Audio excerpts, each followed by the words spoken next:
let's talk about Blacked in America. Um, Blacked in America came out last week, or no, 3 weeks ago. And surprise, it didn't I make thought money. it came out like a year ago. Then I was like, oh, so it's not out yet. And I didn't even realize it dropped 3 weeks ago. Wow. That's a bad sign that you didn't even know it was out. It is. Oh, they dropped it. Okay. I think most millennials, or even older Gen Z though, who are actually invested in the MCU, stopped watching with Endgame. Oh yeah. Most of us don't really give a crap about anything after Endgame. Yep. I kind of like Doctor Strange, but it just wasn't the same vibe. I definitely didn't care. The last one I thought was terrible. The last one sucked, and I got roasted by a lot of my peers for saying it was dumb. I was like, the stupid musical notes spell. Awful. I hated that. It was really dumb. It was terrible. Musical? That seems he like cast a spell that was like musical notes, but it was really dumb. And anyway, so this movie comes out. They blacked Captain America. Now, yes, I know that in the comic books, Captain America was eventually black. See, that's what I hate is when they count these like spin-off, offshoot, or oh well, this happened in the comics, and then they want to use that as an excuse. When these things do happen in the comics, they aren't even successful. They're not even selling a lot of issues. Are they going to make a Weapon X? To adapt it, and then it's like, well, because it was in the comics, does it make it okay if it didn't even perform well in the comics? It isn't going to do well in theaters either. Especially if they were like in the comics for the same reasons they changed it in the movies, which is like to be more woke. Yeah. This one's a little bit older. I don't remember when when he was blacked, but like nobody, when you say Captain America, 1,000 out of 1,000 people will say he's a white guy, including black people. Yeah. So this idea that like, well, there's an obscure run of a comic book that where he was black, so therefore there's canon. Okay, fine. There's canon. Doesn't mean anybody gives a shit about it. It's same thing for Captain Marvel. Well, Captain Marvel was super powerful in the comic books. Yeah, how'd that last movie do? I think it also lost $150 million. This movie is going to lose $100+ million. And like, it's crazy that they can move $150 million and then they're like, on to the next one. Like, and let's change nothing. How do they keep doing this? Because Marvel's been losing so much money on their movies, like, on it's their monopoly Disney money. shows. It means nothing to us. The only thing that I can say that their only silver lining is that it gives content for Disney Plus. Like Disney Plus underwrites a lot of this because it needs content. And like, doesn't it have a ton of content? Like, not really. No. Most of their shows come out and they're like one season and they blow. So no one really watches them. It's like if you want to watch the classic Disney stuff. Right. I have Disney Plus for when my niece comes over and wants to watch Toy Story. Yeah. Or like whatever. You're such a nice uncle. Yes, I know. But the like, or like other, like How to Train Your Dragon, the first one before they blacked that. Like there's like classics that people want to watch and you can't get them anywhere else unless you have the physical copies or you own the digital copy. And so, like, you need Disney Plus to watch Wizard of Oz, for crying out loud. I think. I'm almost sure you do. I know you need to watch High School Musical because that's what one of my younger sisters asked to watch, and I didn't have access to it. Yeah. Oh, no. For a long time, I never had it, but then kids would come over and they want to put something on for them while we were, like, hanging out. And I was like, I can't get any of these movies that you want to watch. It was crazy having one of my younger sisters be like, because they're all much younger than I am, and she was like, "There's this movie my friend told me about. It's supposed to be really cool. It's called High School Musical." Yeah, you seem like you would like that movie, though. I mean, I don't like it specifically. I was of the generation when it came out. It made me feel really old that she was talking about this like cool movie that she had heard of with her friends. Yeah, this retro video game. Oh, cool. Yeah, this thing came out, and of course, right before it came out, this guy was doing interviews saying that, well, he looks at Captain America, it doesn't represent him because he's black, and when he thinks of Captain America, he doesn't think about good things. He doesn't think about America. Why did he Captain take America this role? I Funny. know. Yeah. It's like, well, Captain America, it like embodies a lot of things, but America isn't necessarily one of those. Yes, that was his quote. Yeah, that was his quote. It was just another rich black guy. Yeah. Like, you know who else does that? Also a shitload. Childish Gambino. You may know him from his role as a comedian in Community. Really funny guy.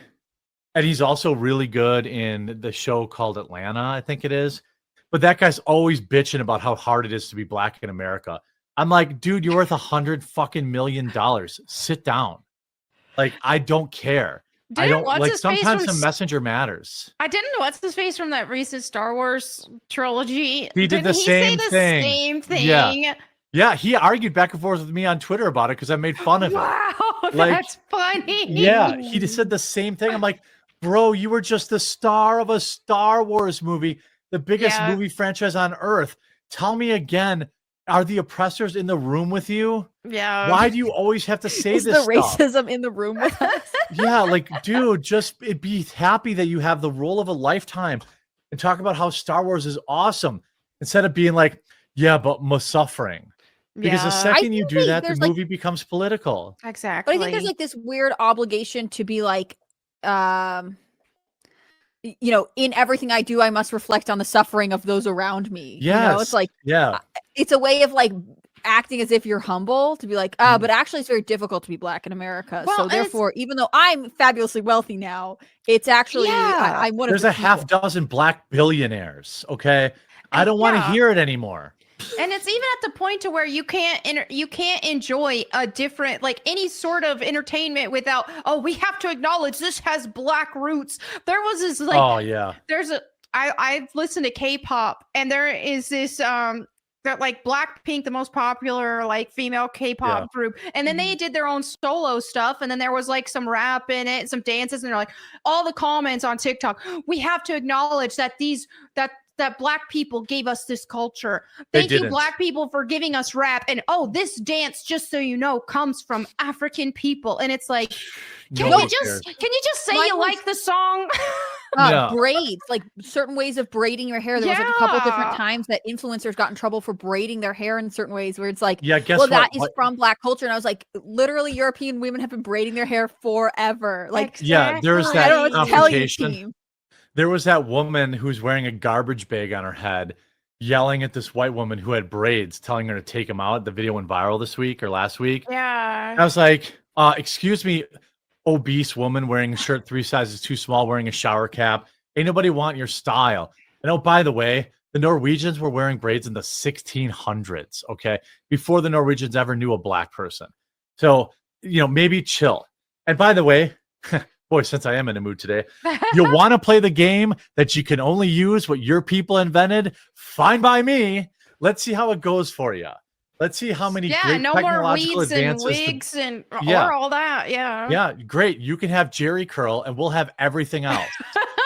We'll have cell phones and computers and the internet and mass transportation and healthcare and pharmaceuticals, and you can have peanut butter. Okay, congratulations. You want to play that game? I'll play that game. So it's the dumbest argument on the planet when I see these people, and it's always black people doing it. Like, this is black culture. Okay, cool. Then you can't do anything that's white culture. How do you want to play that? I mean, who invented welfare, by the way? White people. Okay, so you can't have any of that either. All right, so yeah, you can enjoy Kwanzaa, and what's the other stupid holiday they have? Juneteenth. Cool. Yeah. I don't want to see your black ass at the 4th of July or Christmas.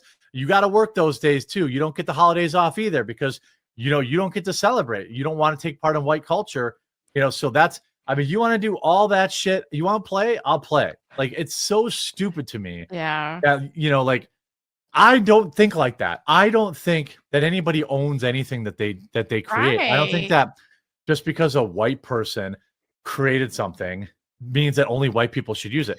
But if you're going to play that way, then fine, we can have that conversation. And you're not supposed to say that. Like, you're not supposed to say, "Oh, this is like a European white centric holiday, so therefore no one else can celebrate it." But nobody says that the other way. Like, I don't.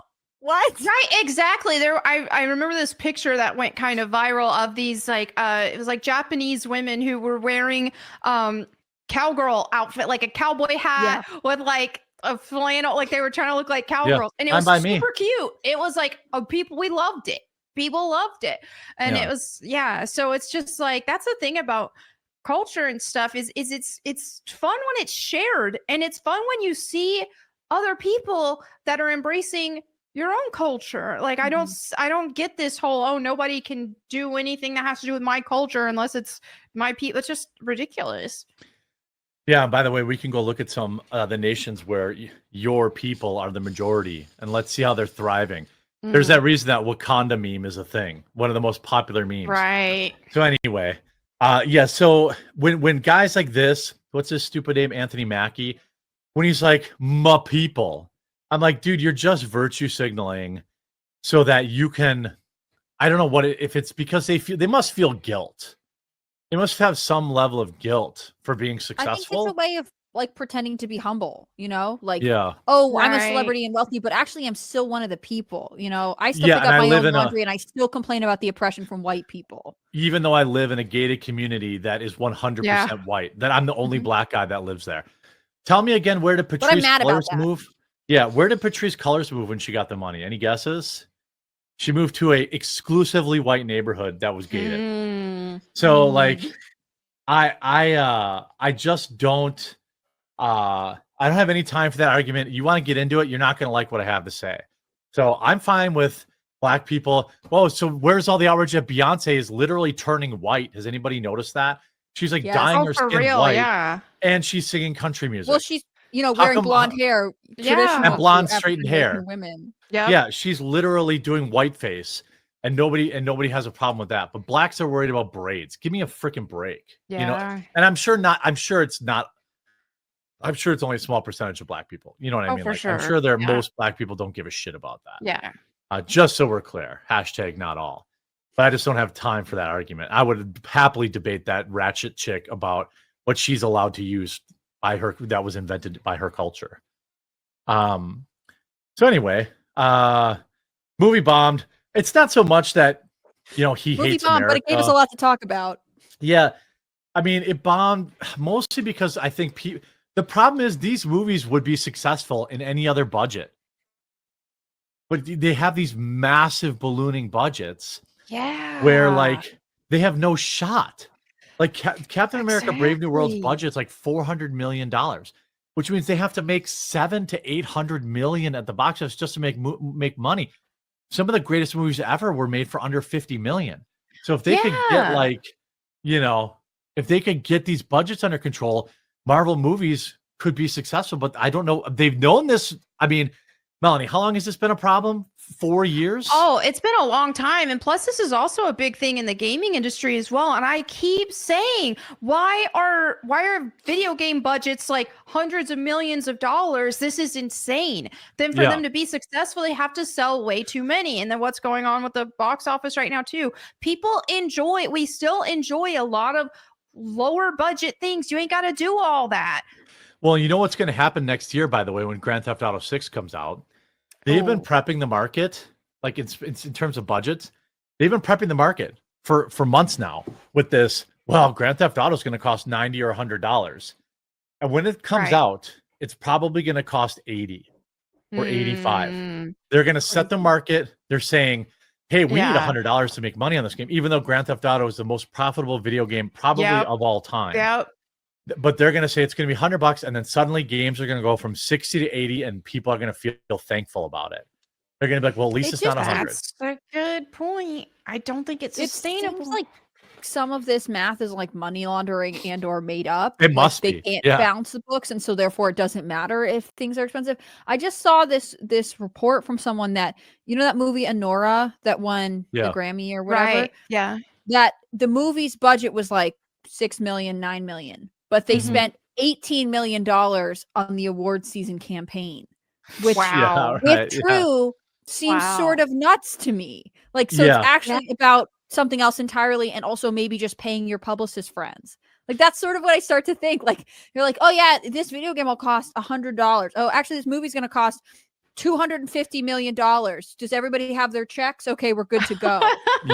Yeah. Well, I mean, that's what we've seen this with Tomb Raider, like the last mainline games and the rebooted trilogy, which we haven't had the last one since 2018, but those cost over $100 million each to make. And they were, I mean, that's why they got sold off to Embracer, is that they struggled just to try to break even with that trilogy. But then you have the remasters that come out that, you know, that in like a year of development, way lower budget cost, and they're a success, bringing in millions in profits because, well, the budgets weren't $100 million. Right. I mean, look what happened to Borderlands 3. You know, Borderlands 1 and 2 were in niche hits, and I would say Borderlands 2 is actually more than a niche hit. And then what they do, they get Borderlands 3, they quadruple the budget, and they make a movie that bombs. Yeah. Like, these people don't know how to stay humble.